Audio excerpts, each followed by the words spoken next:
Shalom, ¿cómo les va? ¿Cómo andan? ¿Cómo están todos? Que el Eterno les guarde, que el Eterno les bendiga en este día maravilloso también para nosotros. Feliz por poder compartir nuevamente con todos ustedes este nuevo encuentro y también agradecidos al Eterno por el privilegio de poder contar con este medio y de esa forma poder llegar a ustedes. También queremos agradecer y aprovechar este espacio para darle gracias a Él por todo lo que a diario nos da y también agradecer a mi familia por sobre todas las cosas que también hacen posible que podamos estar llegando a ustedes. Así que bueno, queremos compartir en esta oportunidad este estudio que tiene que ver con nuestra identidad como hijos del Eterno, como hijos de Yahweh. Le hemos titulado a este encuentro Identidad Restaurada. Si bien podemos encontrar mucho por ahí, por el internet, sobre este tema, nos parece importante que podamos hablar sobre esto que no es menor, pero que a la vez también se vuelve muy importante y que podemos encontrarlo en su palabra y que debemos entenderlo también. Para la realización de este encuentro y de este estudio nos motivó una pregunta que tenía que ver con esto que queremos compartir. La pregunta es: ¿qué tan fundamentada en su palabra, en su instrucción, está tu salvación? También la mía, obviamente. Así que bueno, queremos empezar diciendo que yo no sé de dónde proviene tu fe, tu creencia, pero sí que hay corrientes que instruyen de distintas maneras. Y si es tu caso, o tal vez no lo sea, pero si es tu caso, puede que te hayas encontrado con algo semejante a esto, ¿no? Que hay lugares que instruyen y enseñan a las personas a que a través de una oración, a través de el pedirle a Jesús o a Yeshua, como es su nombre verdadero, que entre en nuestro corazón y mostrando en esa oración un real arrepentimiento, es necesario para ya ser salvos. Otra corriente también instruye que con asistencias a ciertas liturgias religiosas y también con oraciones repetidas es suficiente para que también pueda ser salvo. Pero este tipo de ejemplos son, como lo estoy diciendo, no son más que ejemplos, pero esto nos ha motivado a poder hacer esta pregunta que hicimos hace unos minutos, que qué tan fundamentada este tipo de prácticas están en la instrucción del Eterno para poder ser salvos. Podemos ver en su instrucción que ni Yeshua, que ni sus discípulos hicieron algún tipo de oración repetida o algún tipo de oración especial para poder ser salvos. Tampoco asistieron a liturgias religiosas o repitieron algún tipo de verso, tal vez prearmado, para que su salvación pudiera ser vigente y pudiera constar ahí en sus vidas. Lo que la instrucción del Eterno nos revela es que lo necesario para poder adquirir aquella tan preciada salvación es que un nuevo hombre nazca, un hombre que pueda dejar atrás ciertas costumbres, ciertas tradiciones, ciertas liturgias religiosas que nada tienen que ver con lo que la instrucción nos enseña, lo que la instrucción nos revela. Y que se hace necesario en este dejar atrás un arrepentimiento verdadero. En el hebreo se utiliza una palabra que es la palabra teshuvah, que significa retornar o retorno. Teshuvah es la práctica de volver a las raíces de nuestra fe. También posee el sentido de arrepentirse de las transgresiones a la instrucción del Eterno de una forma profunda y sincera. En este arrepentimiento profundo y verdadero que se vuelve necesario para que nazca este nuevo hombre, es indispensable el poder dejar atrás ciertas doctrinas, ciertas prácticas religiosas, ciertas tradiciones y cierto paganismo para poder construir en nuestras vidas lo que el Eterno verdaderamente nos da a través de su instrucción. A esto se lo ha conocido con el nombre de teología del reemplazo.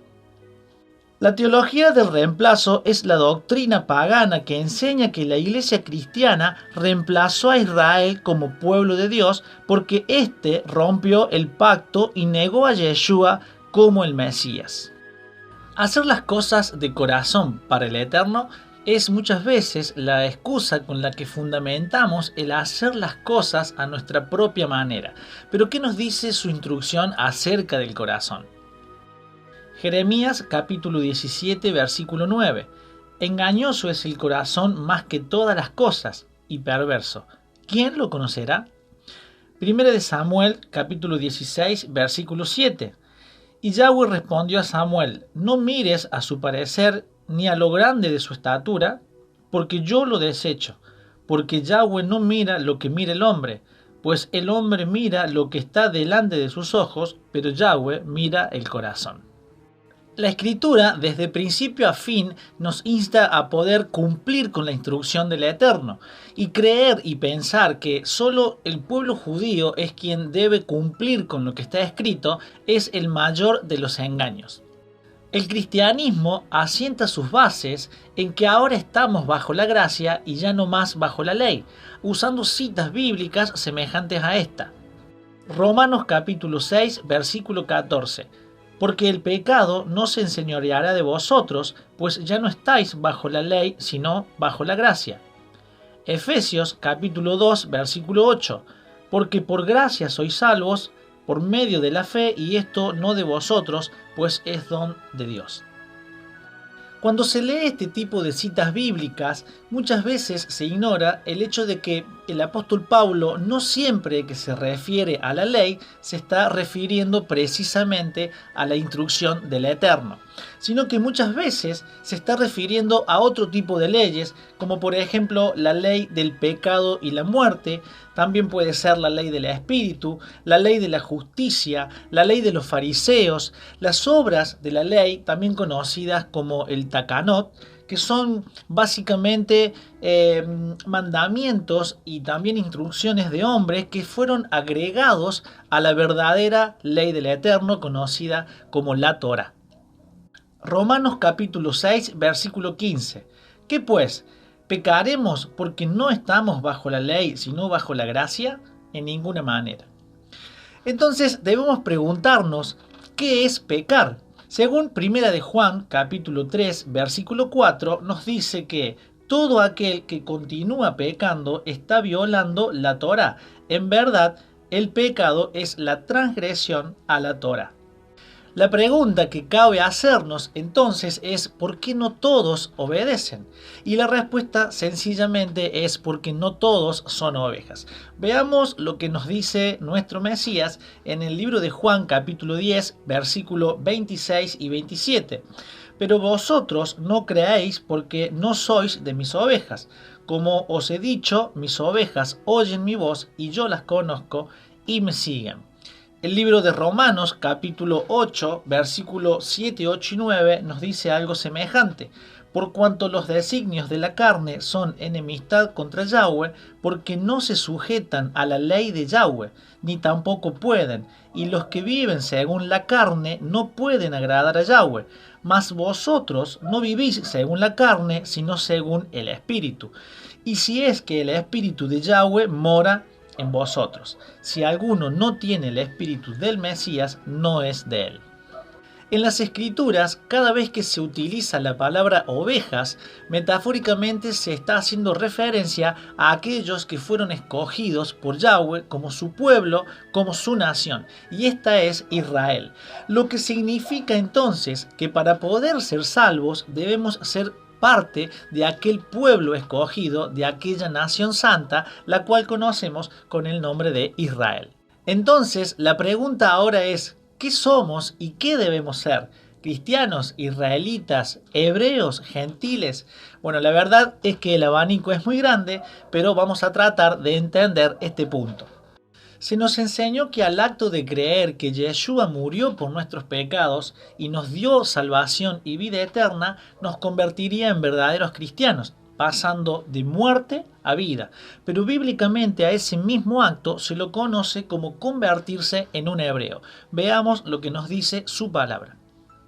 Hebreo significa cruzar y es el apodo que se le dio a Abraham al cruzar el río Éufrates, dejando su antigua vida al otro lado del río y pasando por las aguas como símbolo de purificación, como lo vemos en el libro de Génesis, capítulo 14, versículo 13.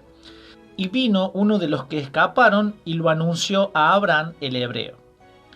Gentil es un extranjero que permanece fuera del pacto del Eterno y fuera de sus instrucciones.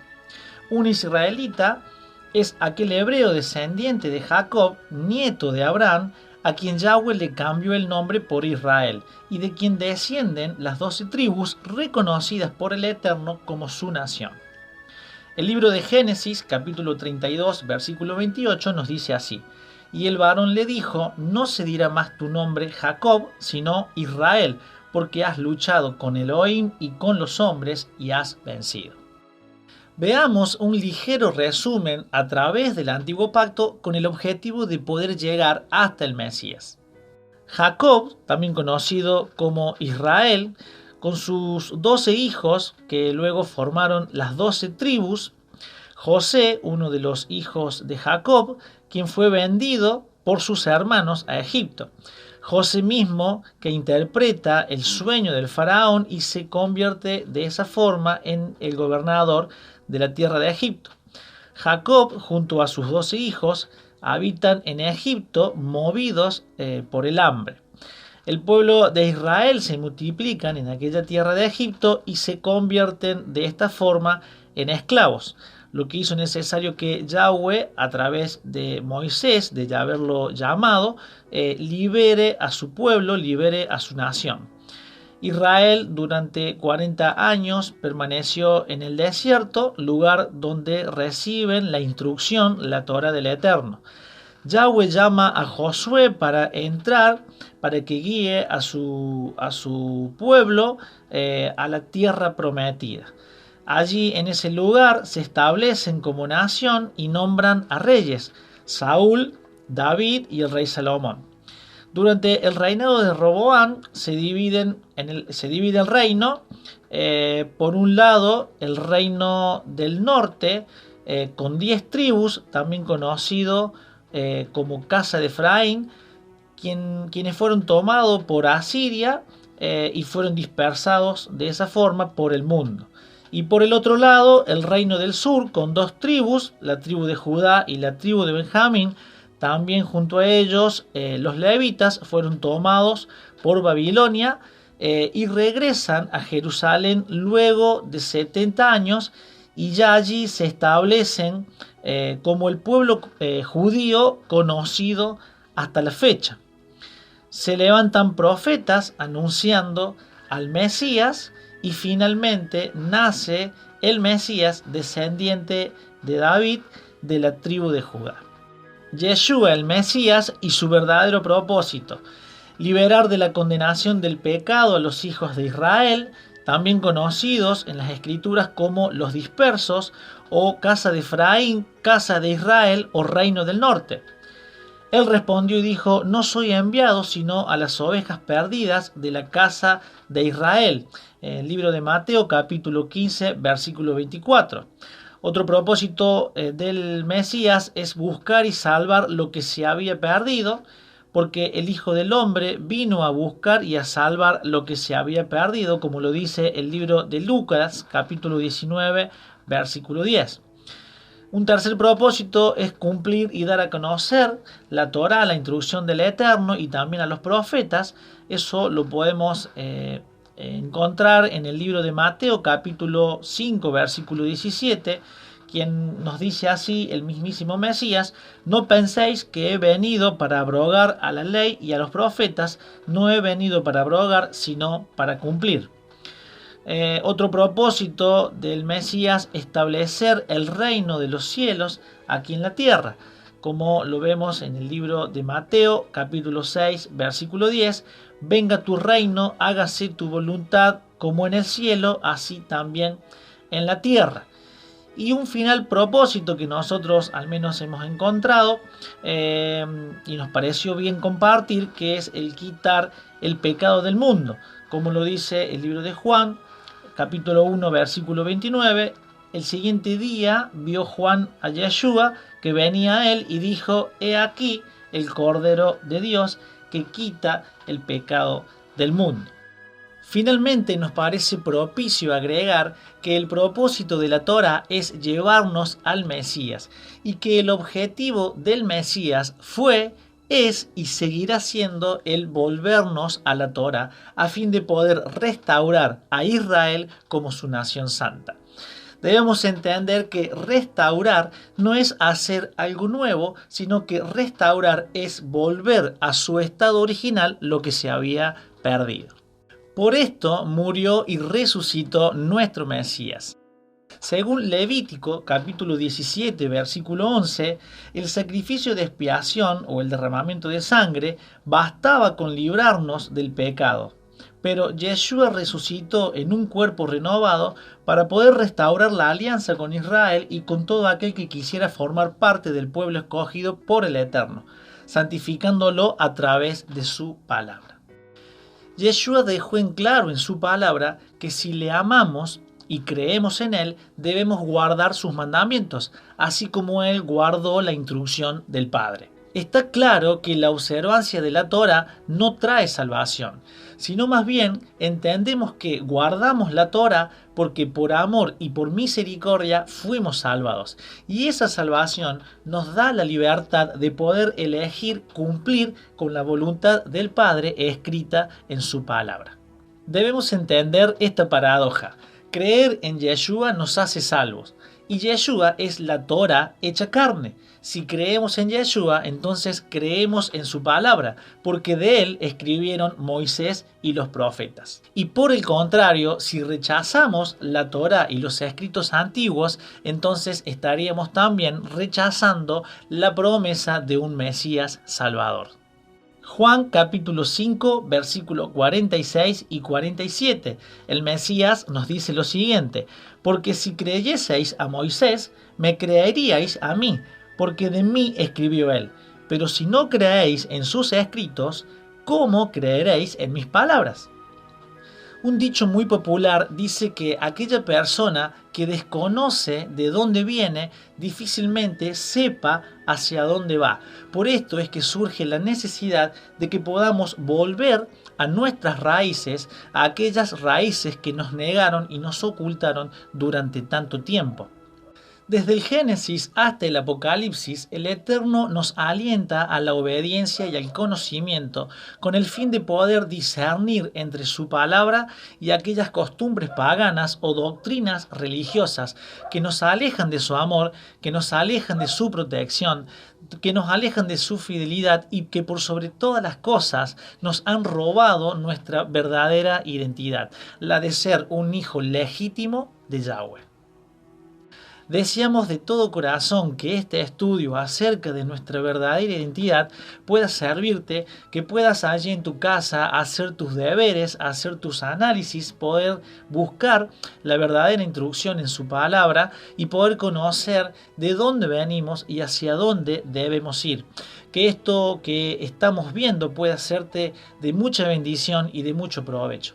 Te pedimos también que te suscribas a nuestro canal, como decimos siempre, que actives allí la campanita para que te lleguen las notificaciones y que también puedas compartirlo a otros con el fin de que otros también, al igual que vos y al igual que yo en algún momento, hemos sido bendecidos y puedan también ser bendecidos con su palabra.